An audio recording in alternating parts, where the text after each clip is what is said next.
Hi there, Aquarius. Thank you for joining me for your monthly forecast for November. You can be one of the most idealistic of the zodiac signs, but the world is what it is. And of course it can be competitive, ruthless and deceitful. It's not always an easy environment to exist within, particularly if your values are trying to steer you in the right kind of way. But if you have been building up good relationships professionally over the last few years, however hard it's been, then you can start to see a chink of light at the start of this month. And the respect that you've been able to develop can definitely be good for you.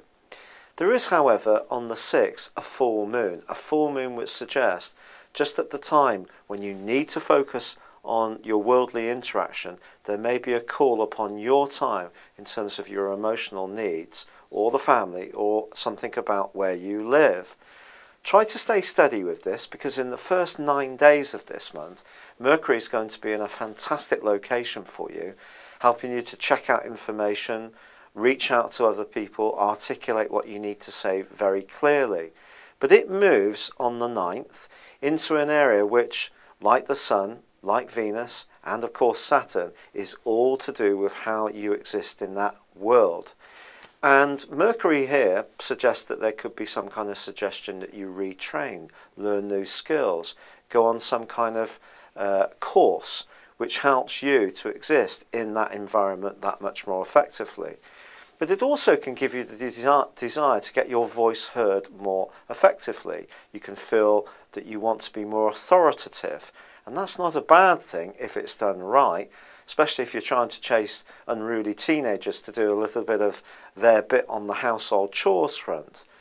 But seriously, there is in week 2 a very, very powerful psychological impact that comes from the combination between Mars and Pluto in your 12th solar house. And this combines with your co-ruler of Uranus.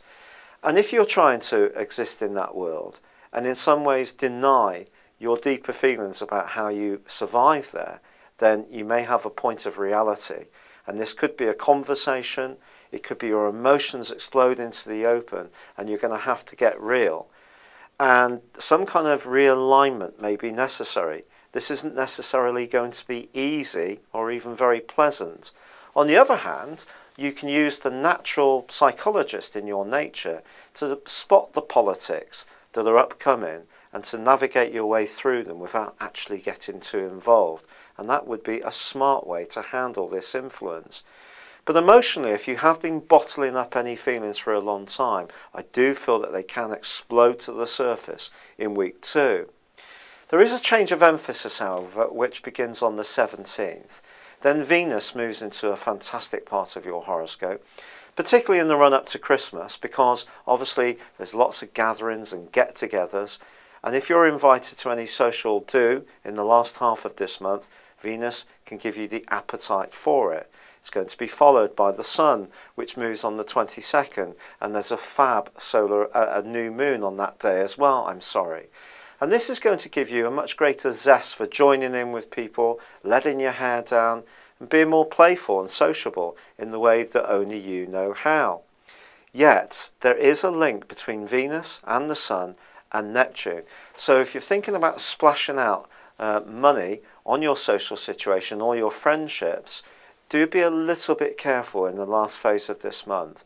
Someone could tell you something, especially if a friend is trying to enthuse you about a business idea or a get-rich-quick scheme, that actually is not right, it's not going to work, it's going to lead to disappointment and failure, and you need to keep your wits about you, and once more, not be too idealistic or trusting. The combination between Mercury and Saturn, between the 23rd and the 27th, is symbolic. Because I think if you look back over the previous 2 years, Saturn's really been putting you through the ringer when it comes to work. It hasn't been easy. You've probably had to put tremendous commitment in. You may have got some rewards, but it certainly hasn't been without a great deal of effort and commitment.